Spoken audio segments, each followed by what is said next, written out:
ఆ మాట చేత ఎంత కష్టంలో ఉన్నవాణ్ణి ఓదార్చవచ్చు. మాటతో బ్రతికుదాం అనుకున్నవాణ్ణి కూడా చచ్చిపోయేటట్టు చేసేయచ్చు. రావణాసురుడు మాట్లాడిన మాటలకి సీతమ్మ తల్లి చనిపోదాం అనుకోలా? అదే సీతమ్మ తల్లి హనుమ మాట్లాడితే బ్రతుకుదాం అనుకోలా? ఒకడి మాటకి బ్రతుకుదాం అనుకుంది, ఒకడి మాటకి చచ్చిపోదాం అనుకుంది. మాట అంత శక్తివంతమా కాదా? అంత శక్తివంతమైనటువంటి మాటకి ఆధారం పెదవులు.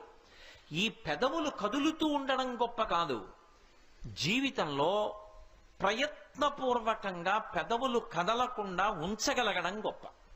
అందుకే మహాత్ములు ఏం చేస్తారంటే మౌనవ్రతం చేస్తూ ఉంటారు.